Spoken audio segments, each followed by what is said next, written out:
Hello and welcome back to Coffee Kurosawa, the friendly film crit podcast. I'm your friendly film fanatic, Ben Filipkowski. And I am Farrah Sarpkaya, a person who loves film, but like in a super chill, he's in this too kind of way. And this week, we're watching the 2011 spy thriller Tinker Tailor Soldier Spy.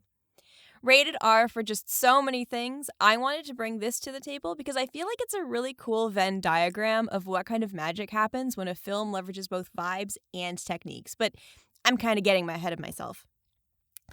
That said, I'm not really going to try to summarize the movie so much as give you the Coles Notes or Cliff Notes for our American friends. If it intrigues you, go watch it or read the book, as we'll get into later.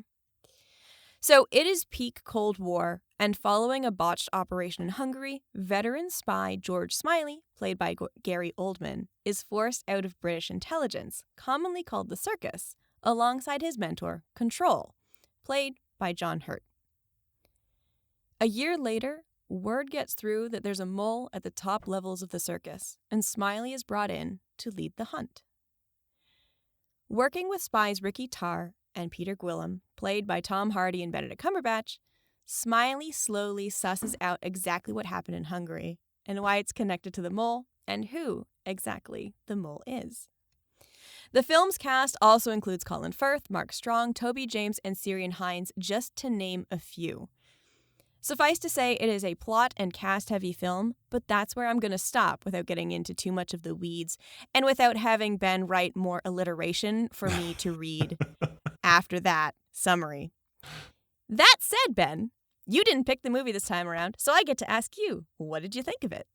Yeah, I've seen this movie a few times. I have tried to work through the TV series adaptation from the 70s and the 80s, which had Alec Guinness as George Smiley, so Obi-Wan Kenobi himself.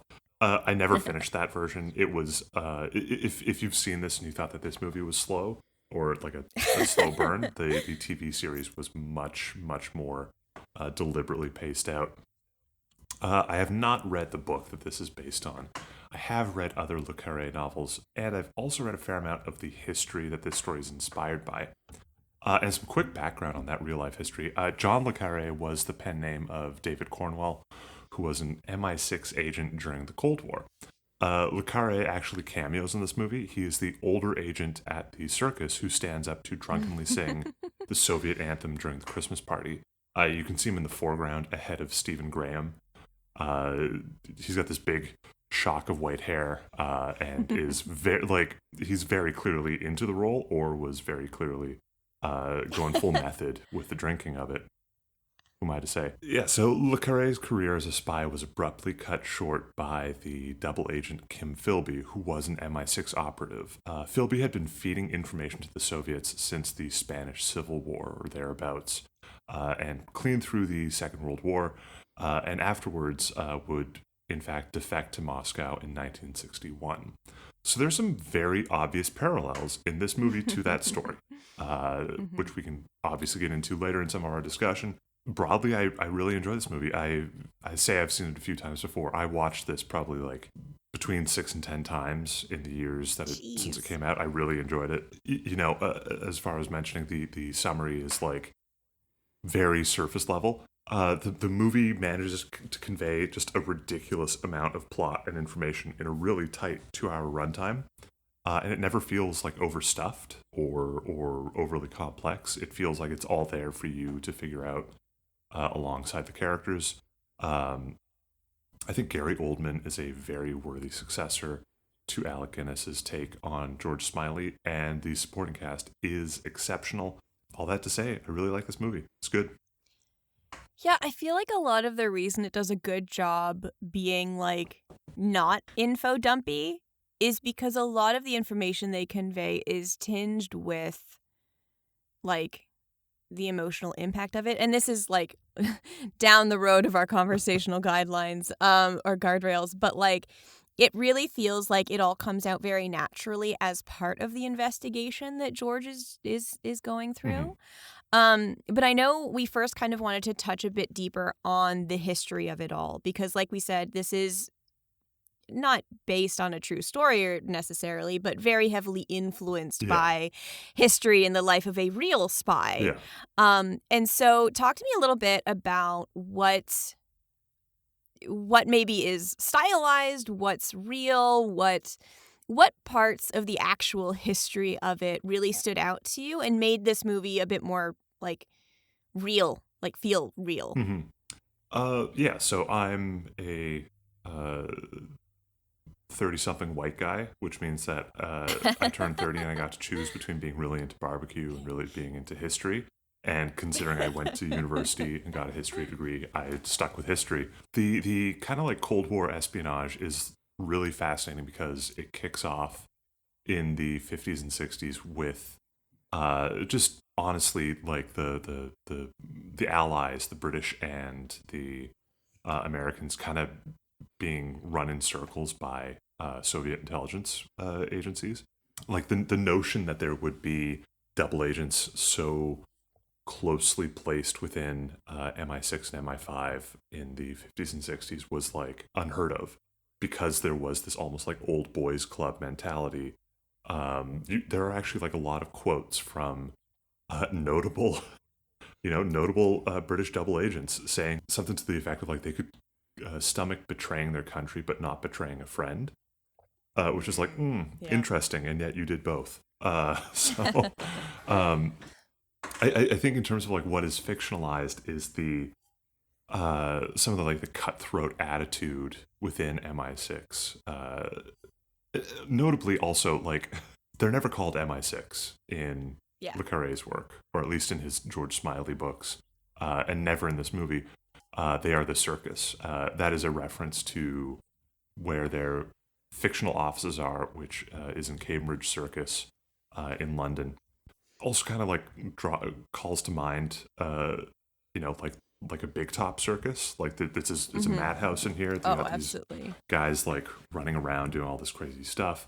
Um, but it's just kind of like this kind of starts building a jargon of spy talk that is very much at odds with like the Ian Fleming James Bond world. And Ian Fleming also I believe an MI6 operative during the Second World War. They would not have been called MI6 at that time, but like all these guys knew each other to some extent, or were at least familiar with each other. So I think certainly like the kind of cutthroat nature is exaggerated, but the notion that there would be double agents and they would be very like trusted individuals is ripped from history itself. In the 50s, you had the Cambridge Five, who are, I have notes on this somewhere.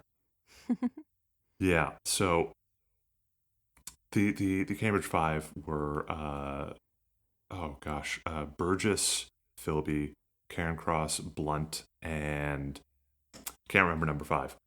Did not write that note down. That's foolish on my part. But like you have these guys who were very somehow ideologically motivated to act as turncoats and pass secrets on to the opposing side, and is absolutely not an exaggeration. This happened frequently during the Cold War. There's a fantastic book called The Spy and the Traitor by Ben McIntyre, which covers the kind of like life and subsequent defection of KGB operative Oleg Gordievsky.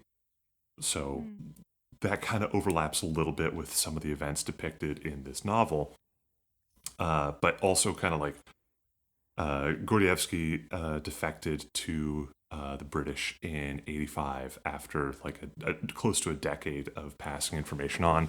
So like these things happened. Meanwhile, on the other side of things, you had a high-profile double agent within the CIA, Aldrich Ames, was also passing secrets to the Soviets from the CIA. So like this is, people are trying to turn agents, people are trying to turn people nonstop.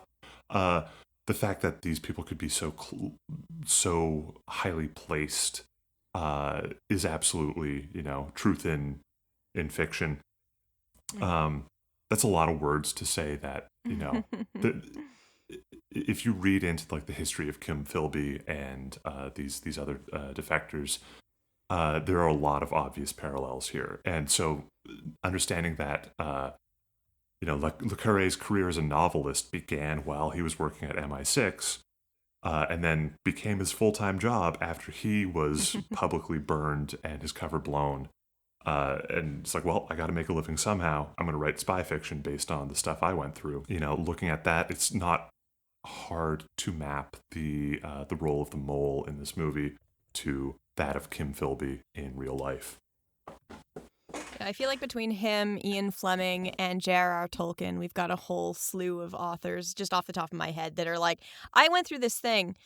I'm going to write fiction about it to cope. But I want to touch on one thing that you mentioned because earlier on, because one of the things you talked about was the fact that a lot of these people, primarily men, but not all of men, there was a huge amount of women, that served in World War II. One of the people that George Smiley talks to in the film is a woman named Connie Sachs, played by Kathy Burke. And one of the things that they talk about, or they reminisce about, is World War II, a war that they could be proud of, I believe is something is close to the line that she says. And then afterwards, she says, as George is leaving the house, "Don't come back and tell me. I want to remember you all as you were." And that idea that during World War II, when the lines were so clearly drawn, there was a sense of camaraderie that was very set in stone, both of friendship and national pride and belief in that foundation. And then moving into this Cold War state of questioning everything, of it's less about right or wrong, that gray area, the things that will make a person turn traitor and why. With the historical context, that hits even harder, right? You can kind of infer from what she's saying that they're talking World War II. Yeah. Just because of the ages of the gentlemen and of the people in the film during the Cold War. But the boys that were fighting in World War II grew up and now they serve as higher level spies. That makes total sense, right? And so, with the context of World War II, you served together, metaphorically or maybe literally, I don't know, in the trenches, as it were, creating these bonds that are then, how does this person or these people justify betraying the people that they love? Not their country, because that's a different problem, but the people that they love that fought with them side by side really adds a lot of weight to it. And I think, hearkening back to Star Wars, because of, why not, right? One of the things we talked about, particularly with Yoda, is you can feel the weight of his feelings towards Vader, right? Him and Obi-Wan, right? You don't have to hear about everything that they did together, all of the friendship that they shared, and then the betrayal, but you feel it. And that's true in this as well, I think. Yeah. Right? Yeah. I mean, it's such a... Yeah, so, interestingly, bringing up Connie, and she's, deeply nostalgic for the war, in large part because of those, clear lines of loyalty. But also, George points out, Connie, it was the war. This was not a good time. It was easier because it was obvious what we had to do, but, it was still a real bad time. And... yeah, there's... I think that kind of, ties in a little bit to that notion of, the boys' club that the Circus is. They are all very, put together to varying degrees. There are those scenes of, I think it's Hayden and Gwillem are talking, and Hayden's got his bike, and he's just kind of kicking around on his bike in the office, and they immediately start hey, you see that hot new secretary who came in?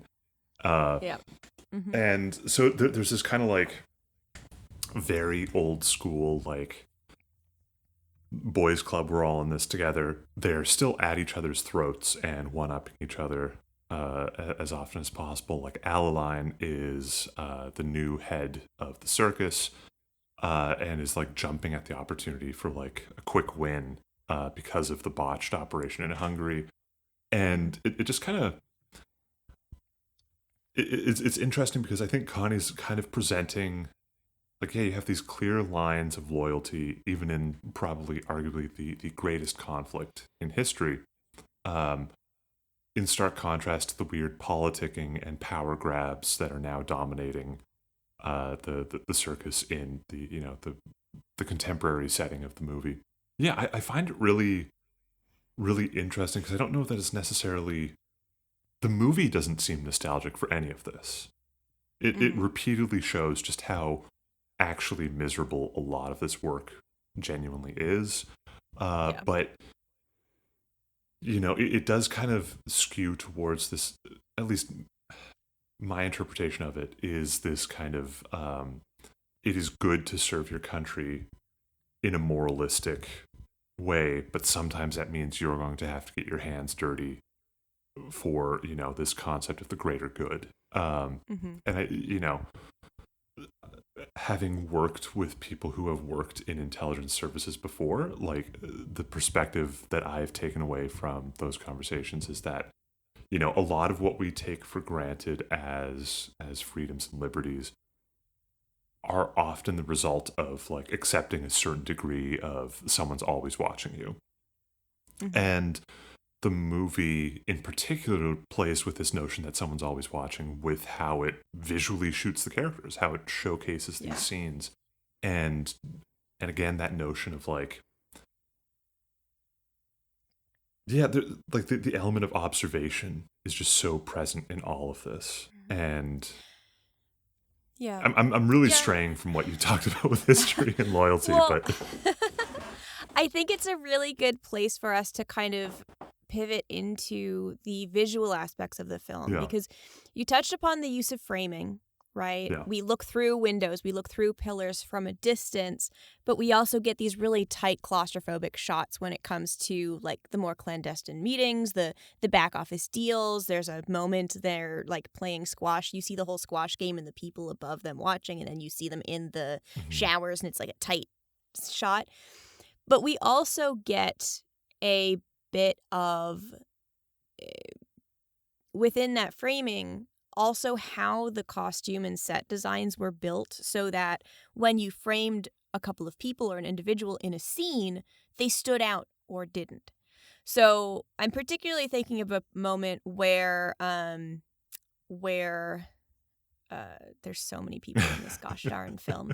When Peter is stealing something from a safe at the circus, right? He's wearing this very beautiful gray, crisp suit, blue tie, but he is almost color for color disappearing. Like that joke when people are like, oh, you wear camouflage in front of a camouflage wall, you disappear. Or like whatever. But that in an office and really showing not just literally how he visually disappears, not just that claustrophobia of that clandestine operation, but also he's just like a low-level functionary. Yeah. And no one really cares. They don't notice that he's doing all of this stuff because he's just like, well, fading into the background, and that's his job. And for every moment that they have those very intimate shots where you're showing like George Smiley looking at his wife, and Bill Hayden having an affair, or like when Jim Prideaux has his moment at the end of the film with Bill Hayden, and it's a wide shot, and then it zooms right in on their faces, and you get the tear that quotes around tear on Bill Hayden's face, right? You get this very what's the word? Weighty feeling of intention, emotion, and just what the director's trying to do here, right? In showing these relationships, showing the activities that they're doing, trying to protect their country or not. And it's really cool how they do it and how intentional it is, right? Yeah. So Yeah, it's really neat. We're dancing around it here, but like mhm. we'll just say it like spoilers. This is a Yeah. you know we're gonna talk about these things, but spoilers. Bill Hayden is the mole that they are trying to track down, which is Colin Firth's yeah, character. Colin Firth Yeah. as the bad guy is a Yeah. really nice bit of misdirection in the casting, Mhm. because he always plays these kindly figures, and is pretty despicable in this movie, in Mhm. many ways, especially once the truth I comes to light. Not that anyone's like a good person in this movie. No, Um, no. But I also love that Bridget Jones's two boyfriends are having their villain era. Because Hugh Grant is also doing a lot of villain work, and I am so here for it. Uh, yeah, yeah, and but like we're talking about like the juxtaposition between how shots are framed. And at mhm. the end there, Prideaux and Hayden have this moment of connection over a great distance. And we see Hayden in this holding cell. He's in the yard in this holding cell outside, from a distance. And then we see him up close. And the implication is that he's being watched through something. And of course he is, because Prideaux's aiming a scoped rifle at him and then shoots Yeah. him, out of a need for some degree of vengeance and closure. Um, Yeah. yeah, and talking about like uh Gwilym disappearing into the background almost with his costume, because like he's played by Benedict Cumberbatch. He's very clearly meant to be, an attractive young man. There's the Mhm. scene with the young secretary who is very clearly trying to flirt with him a little bit. Uh Yep. but like he's disappearing into the background. He's camouflaged, and he's camouflaged in many ways in this movie. Like he's Mhm. you know Peter Gwilym is later on revealed to have a boyfriend who he has to send away, uh, when the operation is getting a little more serious. And Smiley tells him, like, if there's anything you need to clear up, like tie up any Yeah. loose ends now, because it will, if this goes wrong, it will come out. Uh, and this is also, in a period of time where homosexuality would have still been criminalized in the United Kingdom. So he's in many ways leading double lives in multiple meanings of the term. So yeah, that notion of identity and who you can trust and all these things, and again, someone's always watching. Like I'm jumping back a little bit here, but one of those nice repeated visuals is the kind of like head-on shot of the person of control at the head of the table in that kind of like meeting room, which is Yeah. soundproof to some extent. To And some extent, it's like a little bunker inside the yeah, a bunker. bunker inside this facility in the circus, and we see him listening to calls, like wiretapped calls, and then later Yep. on we see his replacement Alaline listening to wiretapped calls. But it's interesting because with Alaline, that wiretapped conversation, we hear it firsthand when it's being tapped by one of these secretaries who like all the old boys like flirt with. And there's a very Mhm. paternalistic, patriarchal notion of like, we're doing the men's work, and then they Yep. like excoriate each other over the phone, and they keep the women apart from it, and yet it's the women who are like tapping these conversations and then have to read out the profanity laden conversations It's in the so good. transcription. Yeah. Like someone's always watching, and Mhm. they kind of accomplish a lot of this in some neat visual ways with like that repeated shot of control being a title as well as a character, in the bunker within the bunker. But then also the Gwilym getting in the lift, I think before and after he steals the logbook.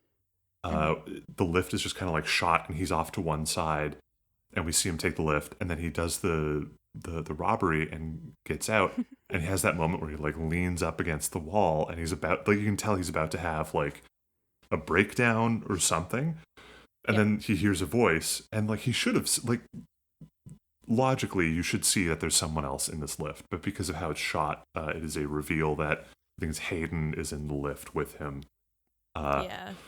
and he has to like put his face back on and Yeah. be acting once again, do this double identity, double agent is not quite the right word, but he's basically informing on his own people for the sake of his own people. Yeah. It's interesting too, because at the end when Smiley is questioning Hayden, or visits Hayden, I should say. He's not really questioning him anymore so much in a way. Hayden's like, hey, there's a girl, throw her some money. There's also a... Tell her I love her if that helps. Yeah. He says, and there's also a boy. Yeah. Throw him some money so he doesn't talk. Yeah. And the fact that he and Peter are both traitors in a way. Yeah. But in a very different way. Yeah. And they're both hiding these secrets in a very different way and are, interacting with the world in a very different way in this. And it's fascinating that that's their moment. Like, he's almost, Gwillem is almost caught out in a way, like I said, with like he's kind of pointed out in this elevator, by the man who will ultimately be his quarry. Yeah. And that has so much in common. And it makes me wonder, like, as part of the story, obviously, we don't know, does Smiley know or recognize in Gwillem that he is, a closeted gay man in the 60s in the UK, because he knows Hayden. They've been friends for years, colleagues for years. He doesn't seem shocked at all that there's a boy. Yeah. And I think there's also kind of that subtext later on, and you could tell me if I'm crazy. Like, I feel like him and Jim Prideaux, Mark Strong's character, had a thing during the war. Like, they have this one photo that they harp on multiple times where Jim Prideaux and Bill Hayden are like cuddled up together. And at first you think it's just friendly, like dudes being friends. And that's, physical affection is fully like a thing that everybody should experience with their friends. But then later you're like, wait. Well, and I had questions about it, Yeah, I mean, they're in, I think they're in like rugby sweaters, and something they've been that. like it's the shot of them like arm over the shoulder. Yeah. But it's like the most, the most physical touch that two men have in this movie that is not violence. And, the final shots that they share, because there are those repeated scenes of them, I think Prideaux looking at Hayden through the crowd at the Christmas party in flashback is a repeated thing that they come back to. Yeah. And, kind of like film editing 101, if you want to show some sort of intimate relationship between characters, you cut on eye lines, you match eye lines. And they do that a lot with Prideaux and Hayden. And particularly at the very end, right before Prideaux snipes Hayden, is this long, like they are looking at each other over a distance. They know they see each other. And then, of course, the very pointed metaphor of the tear of blood running down Hayden's face after he's been shot. I think the implication is pretty clear there. To me, they were certainly so much more than friends. The movie really strongly hints at that. And the tragedy in that, Prideaux is forced into work as an elementary school teacher after he is kind of brought back after being shot, tortured, interrogated by the Soviets and released. We find out that like Hayden is the one who betrays him, but Hayden's also the one who saves him. And Prideaux is forced into work as a teacher, and takes a shine to an outcast boy, and kind of like sees a lot of himself in this person. And there are some like conversations he has where, he talks about like friendship, and it's very clear he's talking about Hayden. And at the end, after everything is kind of played out, Prideaux basically like burns bridges with this boy and says like, you should not be friends. Like, I don't want you coming around. Don't you come around here no more. Get out of here. And it's tragic, but it's also like, I don't know. I see that bit as like Prideaux wanting better for other people.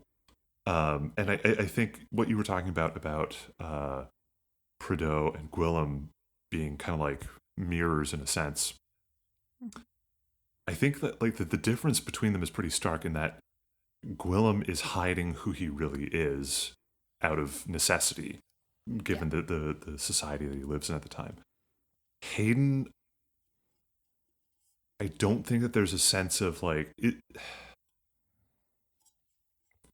Hayden seems to be someone who uses sexuality for his purposes versus holding. He certainly holds real affection for Prideaux, but it still didn't stop him from being a traitor. Like it was not enough. And well, I mean, he literally has an affair with George Smiley's wife because he knew that George wouldn't look at him. He'd like avert his gaze from him, right? And so he very actively plays the playboy to impact, not even the investigation, because this is years before the actual investigation, right? But this is, I knew that you'd be too smart and you'd catch me, so I needed something to make you not want to look at me in any way or think about me, so I did this thing. And he uses that, and it's fascinating use of like sexuality and like, because usually it's the woman, right? It's the honeypot. When we think of honeypot, we think of the femme fatale. And he's like, listen, Colin Firth is a femme fatale. Don't get me wrong. He could be a honeypot any day of the week. But like, it's not usually in spy movies, you don't usually see the man being the honeypot in the same way. And it's really cool how they played with that a lot. Speaking of honeypots, though, one thing I want to touch on in our framing is Ricky Tarr and Belinda, because Belinda played by Amanda Fairbanks Hines, because there's a shot early on when we meet her, when Ricky meets her for the first time. You mean Irina, I believe. Irina, you're right. I do mean Irina, the Russian lady. Yes. She close my window. This is the kind of real things y'all get when we are trying to have a conversation. I can't remember all of the names of all of the actors in this movie because there's so gosh darn many of them. Okay, so Irina, who is played by, who is Irina played by? Oh my goodness. I'm going to trust you to say her name. Svetlana Kochkova? Yeah, Svetlana Kochenkova. Thank you. So Ricky sees Irina as he's trying to spy on one of these high-level Russian operatives. And he can see like 5 different rooms in their house that are backlit as if he's watching a film play out or play out in front of him. Yeah. And the way this is framed and filmed is so cool. Like that was the moment, like I was watching this for this recording and I was like thinking of what I wanted to talk about, and then I saw that I was like, oh yeah, framing is obviously that's the top of the list, right? Like that's the first thing I want to talk about, because the position of Ricky Tarr as a spy and his whole job, well, most of his job, is just watching. Yeah. And he watches this woman find her partner, having relations with another woman. He sees her abuse. He sees her life. And then we have this very intimate shot when he knocks on the door and says, hey, I just wanted to check, see if you're okay. And on the one hand, this is a very much like, this is a good play for a spy, right? You get the girlfriend of the person who's high up. She knows stuff because she hears stuff, right? Yeah. But at the same time, later on, he talks about it like he wants a family. He wants all these things. And you're like, well, you were just in love with her. Were you just in love with her? And it's just this very intimate, all the rest of the shots with the two of them are very intimate until he has to try to go and rescue her. And they are physically separated by a building in a really cool way while he's running through some kitchens. And then they pan over to where she's being carried off to a ship heading for, I think, the Balkans or something. I don't entirely remember. But the way they play with that relationship and his position as a spy, as a observer, Yeah. is really cool. And one last thing, there's a moment when Ricky walks in to their like secret base in Istanbul, and there's this very hazy curtain, and he walks through the curtain to discover his partner. Basically, like, the throat is slit deep. The set people did an incredible and awful job. But what was really cool about that shot, too, is that when you're looking at the man whose throat is slit, right behind him is a portrait of the Queen, but it's behind the haze. And the distance and the opacity between what is happening in the real world and Her Majesty was very cool, because they didn't have to put the portrait of the Queen there. Like, she could have been anywhere in that room, but it's just like she's removed from all of this, the getting their hands dirty. We don't need to talk about that. And just, the way particularly Ricky's story is told through these moments of framing is so cool, because he's very actively what we think of as a spy in modern like media, of like the dude that runs through kitchens and grabs a secret phone and dives off of buildings and like woos the beautiful Russian spy or whatever. Not some random dude in like an office with like that's not usually what we think of. And so he gets these really dynamic, really like outstanding framings until later when he gets to George Smiley and he's just hanging out in George's house in his trainers and his tall tube socks and his too big sweater. And you're like, oh, we're out of the action movie, Ricky. And now we're in the, I just want a life. Yeah. I just want to live. Yeah. And it's really cool. Yeah. The idea as well that you're talking about some really cool shots early on. And one of the things that they use frequently in this movie is the use of a zoom lens to showcase action from a distance. So it keeps everything in focus, and they're able to shoot it and showcase how far off they're shooting from. So a lot of those scenes of Ricky surveilling Irina and her other KGB partner, all that other stuff is like shot in such a way to kind of like really play up the, someone's watching angle, which we've already talked about. But we also get that in, there's that cool shot, which would be incredibly unsafe to do without a zoom lens, but the plane landing on the airstrip in the background and Astrid and Smiley are in the foreground is really cool and really, really like disconcerting, because of it's like, boy, that plane's getting closer and closer. Like, it's gonna stop, right? And it does. And but Smiley does not flinch.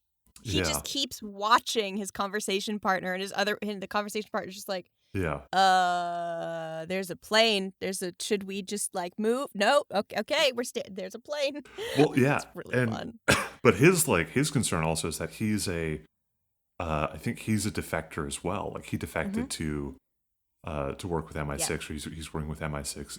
If he is sent back to Hungary, which is the implication of what the plane landing is meant to be, like, there's a warrant out. The KGB want him dead, and if he shows back up in Hungary or I think Vienna, he's done. And they're like, Smiley is at this point, like, he's gathered as much evidence as he can, and it's now time to like strong arm the weakest link in the circus, as to reveal like this operation that is at the heart of the mole. Like, it's all tied together to the who the mole is. And I love that shot. It is stressful and just features a great performance on Oldman's part, and I think it's David Densick plays Toby Esterhazy, and just like great character actors doing great work with this kind of set piece behind them occurring and how it's shot. really just lends itself to the tension of the scene in such a wonderful way. Yeah. Yeah. It's really cool just generally, like, throughout the film we get these moments of very, like, what I would call, like, normal day-to-day stuff. Yeah. I kind of touched on this when we first kicked off this part, but, like, the Christmas party is fun and chaos. The boys playing rugby, driving a car around the football pitch. There's, moments of even, like, Hayden riding his bike into Circus, and they're like, "Oh, do you have a do you have a permit for that?" And, Yeah. like, just all of these jokey, very human moments. There's one shot too where Smiley goes to visit Connie, Yeah. and he and Connie sit down on a couch, and right in the background behind them are two teenagers making out. Yeah. Just, like, fully, like, on the couch, having a full makeout session. And they leave, and she kind of looks at George. She's like, "I don't know about you, but I'm feeling very effed." And I'm keeping it clean. And Yeah. Yeah, it's and they're a mirror to them in their youth, right? Of, like, remember back when we were that age? yeah. Yeah. I think it's really interesting. There are so many moments of, like, very human interaction. Mm-hmm. But, like, the kind of overall message of so much of this movie is that this work is incredibly isolating and dehumanizing. And those moments of, like, genuine friendship and loyalty seem few and far between. Yeah. Like, loyalty to the country is paramount. Ideals are second. Friendship, maybe a distant third. And, like, one of the most compelling figures in this movie, by virtue of their omission, is George's wife, Anne. Like, she is central to the hunt for the mole and the mole's cover. Hayden is able to get away with so much for so long, in part because he has deliberately started an affair with Anne to put George off his scent. And we never, I think Anne's voice is heard a few times, but I don't think we ever see her face. No, which is a really, not once. Like, telling choice. We do see her from behind a few times, but, like, she's a presence more than a character. And I think, like, I've been trying to, like, suss out in my mind why that decision works and what it really tells us about the story that they are putting on. But I don't know, like, it just kind of, all I can think of is just so many examples of, like, English or British fiction where there's, like, a very clearly, like, I don't know if, like, a loveless marriage is the right word, but a marriage where there is an understanding. Like, they're going to stick together, but there are going to be these dalliances and these discretions, I suppose. And I think that, like, the moment where George discovers the affair, I don't know if he's shocked that it's an affair or if that it's with Hayden. Yeah. One of those things where it's like, Yeah. you can go with anyone you want, just not with this specific list of people. Yeah. Like, our ethical non-monogamy states that you can do whatever you want or whomever you want, but asterisk, not my friends or colleagues. Don't dip your pen in the company ink, if you will. Yeah. But I will say there is a moment at the end when Smiley is talking to him and he's like, or to Hayden, and he says, "Hey, do you want me to say anything to Anne? Because you've listed this girl and this boy. Do you want me to say anything to Anne?" He's like, "Meh." Yeah. It's like, well, that was nothing personal. Yeah. And then we see her. Like, we don't see her the entire movie other than in these flashbacks. But then he gets home after the investigation and she's there. And you're like, wait, they were still married? This was still a thing. You're like, okay. Yeah. Cool. But again, yeah, like, you're right. We don't see her face. We just see her legs, I think. And he just, like, greets her when they get home. When he gets home. We see the back of her head in the Christmas party. We see her from behind when she's making out with Hayden. And then I think we see her legs when Smiley returns home. And that she's almost a complete person. Yeah, she's almost a complete person. And I think like her lack of a presence just like it just really underscores that like this is not like real life. As like as grounded and as gritty and striving for a degree of authenticity as this movie is, this work is not real life, nor is it conducive to being a healthy human being. Like even things like Connie being basically a functional alcoholic and put out to pasture by the circus following her trying to raise some very valid red flags. Like, you were used up by this service that you put towards your country, and there's no real thanks for it. And I think that's like bringing me back around in a very roundabout way to Le Carré's take on espionage and spy fiction is such a stark contrast to, the James Bond and Bourne worlds. And even like the Jason Bourne novels are a little more grounded than, say, Bond, but nowhere near to the extent of this. And, I think amongst, fans of spy fiction, it would be pretty common to split things into two subgenres or flavors, if you will, Bond, the kind of like super spy stuff is, the dry martini, and the Le Carré novels are very much stale beer. Like, everything is just like grimy. No one sleeps well. Everyone smokes. Everyone's drinking, not good alcohol either. Like, there's no classiness to it. So it's just such a stark contrast to, I would say, the 007 stuff for sure. But yeah, like, I don't know where I'm going with this. It's just, it's nice to have a different genre of stuff to dive into now and then. Well, I think what I really liked about it, and what I like about this particular genre, because like I've mentioned this, and I mentioned this in my Lore Drop episode actually. I'm a really big fan of like the Humphrey Bogart-esque noir mystery, right? And both film and books. Raymond Chandler and the like. And one of the things that this film does even more than that, where we have things like Bond, where it's this super spy, he's super cool, he flirts with all the ladies, and he gets all the ladies, and he doesn't really have a life outside of the service, and that's normal. That's like, he is this removed from the world figure who can just go about everything and be this like jump off of buildings, have impossible technology, all this stuff, coolness.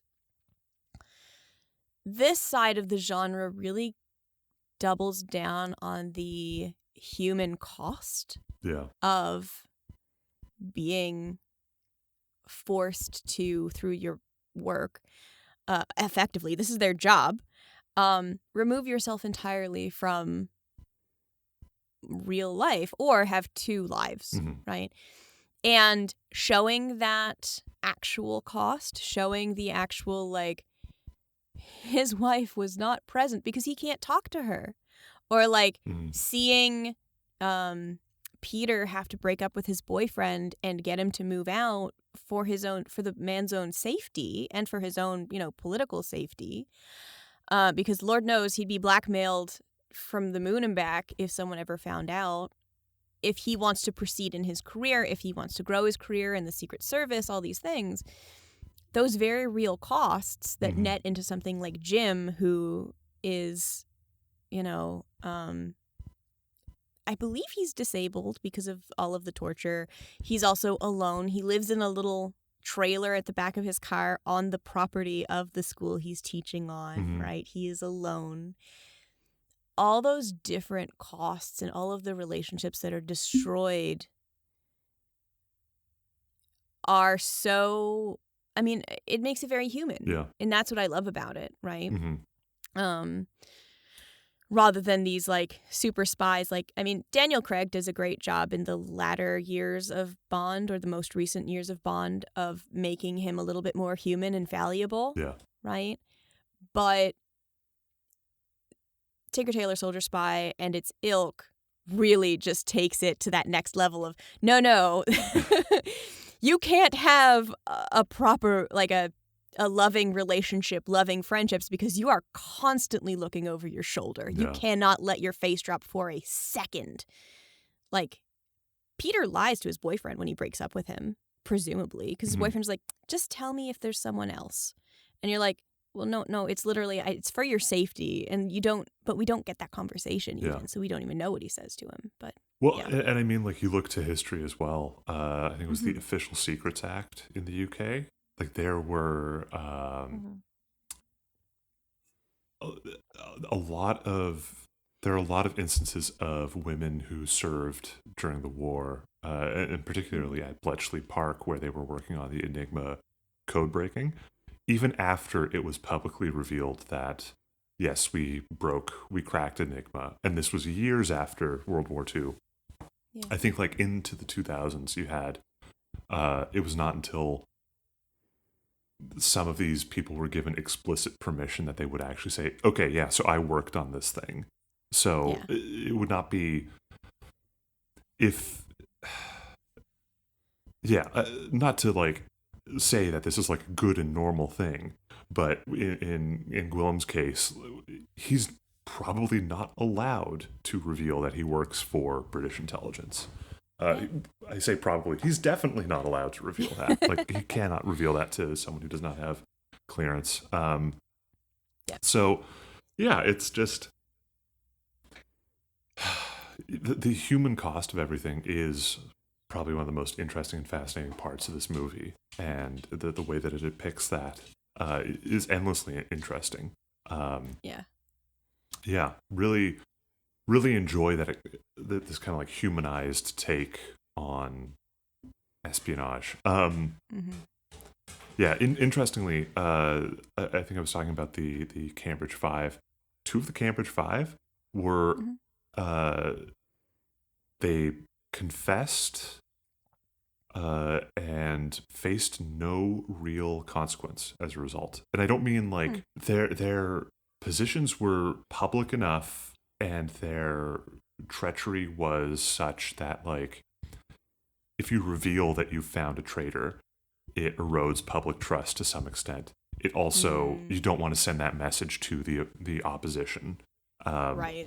So I think it was Cairncross and Blunt were, I think Cairncross, it was not revealed that he was in fact a member of the Cambridge Five until after his death. The consequences that he would have faced were like certain elements of his public life were quietly like swept under the rug. And I think Blunt was publicly exposed. But like, yeah, like these people, you can't trust even if you have a confession, you can't trust that person again. And if you have a defector who comes to your side, you pump them for information, but you don't put them in a position where they're liable to defect again. I think Control calls it like gold dust, where it's not substantial enough that like it really is going to make a huge difference.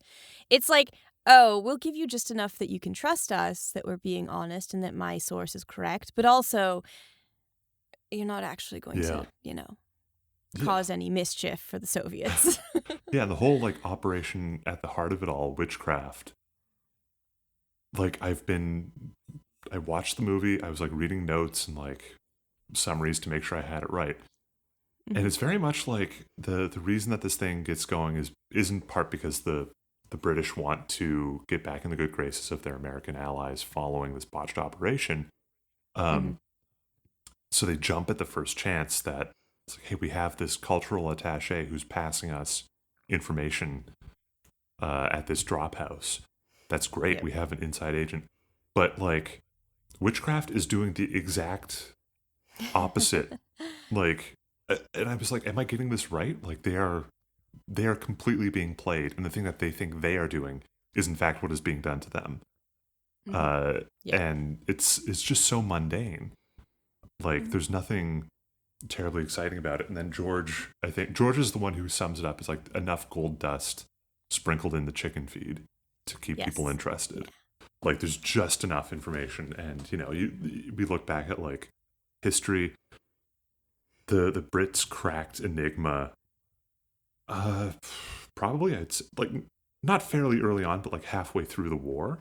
And Mhm. then you can't act on it immediately. You have to choose how you act on that information. So Yep. What's the term? Operational security, OPSEC, is Yeah. like a huge part of things like this, where it's like, okay, we know that they know that we know, but we can't. Like, how do you tip your hand on certain Yeah. things? And how do Mhm. you operate in such a way that it is plausible that this is an outcome that could occur naturally that won't reveal that we actually have a man on the inside. Yeah. So It feels very similar to, there was a Behind the Bastards episode of Lawrence of Arabia where part of the art of war that he subscribed to was like, you don't burn the bridge down completely. You just damage it just enough that it causes them problems, right? Because you can rebuild a bridge faster than you can go in, remove the debris, and then repair the bridge. And that's kind of the same, along the same lines of just enough to trip them up, not enough for them to know that we know what's going on. Yeah. Like, yeah. Yeah. So good. I love spy stuff. Yeah, I know. It's so cool and fun, and it's never something I necessarily want to like have to think about in my real life. Yeah. But as a fictional exploration, it's very cool. Oh yeah. That said, we are nearing the end, alas. But Ben, if you want to learn about film, why is Tinker Tailor Soldier Spy 2011 the movie to watch? I think if you want that different flavor of spy fiction, this is a great alternative to Bond and Bourne. This is, you mentioned, kind of shares some DNA with film noir. I think that this is kind of leans into that somewhat, but pulls the shadows back a little bit more, so you can kind of reveal how grim and drab so much of this work is. And in a bit of a contrast to film noir, I think that this is very like revealing the mundanity of so much of the like important work that is nonetheless deeply mundane. And I think lands at a similar point to film noir in that you're kind of left asking like, what was this all for? Because there are no winners in this movie; they're just losers. Yep, absolutely. If you are looking to just kind of watch something casually on a Friday night, why a 2-hour long, dense, flashback laden spy thriller? Because it really reels you in. Not unlike Mr. Rogers, ironically. It does a really cool job with sound design, and that quiet and the weight of everything really makes you want to pay attention. The costume design and set design are absolutely incredible. They really bring that era to life. They really bring the weight of everything that's happening to life. So, it's a really great opportunity to put down your phone, grab your favorite snack, and lose yourself in a world of espionage and betrayal that isn't just explosions and dry martinis. And that brings us to the end of our Tinker Tailor Soldier Spy episode. So you can find us as Coffee and Kurosawa on Patreon. You can also find us on Blue Sky as Coffee Kurosawa Pod. You can follow me on Blue Sky, Substack, and Letterboxd as Farrah Kaya, and at sarpkaya.ca, where I lend my voice as a voice actor. Where can the people find you? I'm on Blue Sky and Letterboxd as Benjamin. Yeah. Cool. Well, thanks for listening, everybody. We will catch you next time. Yeah.